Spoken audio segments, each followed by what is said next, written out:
মৰমৰ বন্ধু বান্ধৱীসকল, বহুতে ভাল খবৰ এটা ওলাইছে যে যিসকল টেট আৰু টেট পাছ কৰি আছে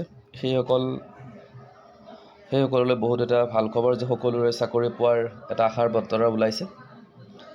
যে আজিৰ যিটো প্ৰতিদিন কাকত আছিলে সেই কাকতত আপোনালোকৰ এটা নিউজ ওলাইছে। সেই নিউজটো হ'ল যে 10,000 পদৰ বাবে শীঘ্ৰেই বিজ্ঞাপন। ডিচেম্বৰত খালী হ'ব মুঠ 20,000 শিক্ষকৰ পদ। পৰৱৰ্তী নিযুক্তি প্ৰক্ৰিয়াৰ বাবে টেট টেটৰ নম্বৰ নিৰ্ধাৰণ কৰা হৈছে 80ৰ পৰা 85%। ওলাবলগীয়া প্ৰায় 10,000 পদত নিযুক্তিৰ বাবে সংশোধিত নিয়ম অনুসৰি প্ৰাৰ্থীসকলৰ মাজৰ পৰা শিক্ষক বাছনি কৰা হ'ব। উল্লেখযোগ্য যে ইয়াতে মেইন পইণ্টটো আছে, চাওক যে ছেপ্টেম্বৰ মাহত যিখিনি খালী পদ আছিল, ছেপ্টেম্বৰ মাহলৈ যে 15,752টা পদ শিক্ষকৰ খালী হৈ আছিলে। তাৰ সেই কথা ইতিমধ্যে কি কৰা হৈছে যে সেই শিক্ষা সেতু যিটো পৰ্টেল আছিল সেই পৰ্টেলত দাখিল কৰা অনুসৰি আৰু তাৰপিছত যে ডিচেম্বৰ মাহলৈ আৰু 4,249 গৰাকী শিক্ষকে অৱসৰ গ্ৰহণ কৰিব।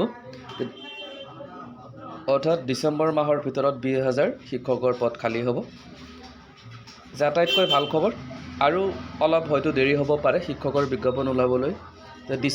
যিটো আমি গম পোৱা মতে বা আমি শুনা মতে যে মাৰ্চৰ 31 যিখিনি আছে, যে 31 মাৰ্চলৈ যিখিনি আছে পোষ্ট খালী হ'ব, যে সকলোৰে বাবে একেলগে বিজ্ঞাপন ওলাব। হয়তো 2-1 দিন মানে এইটো মাহ পাৰ হ'ব পাৰে, ডিচেম্বৰৰ ফাৰ্ষ্ট উইকমানত ওলাই যাব পাৰে।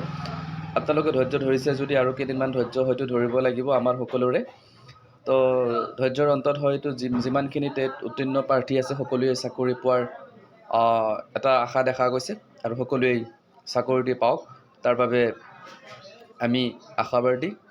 আৰু যদি মোৰ ভিডিঅ'টো ভাল লাগে তেতিয়াহ'লে মোৰ চেনেলটো ছাবস্ক্ৰাইব কৰিবা আৰু এনেকুৱা বিভিন্ন ধৰণৰ বাতৰি তথা খবৰ পাবলৈ মোৰ চেনেলটো ছাবস্ক্ৰাইব কৰি ৰাখিবলৈ অনুৰোধ জনাইলোঁ। ধন্যবাদ।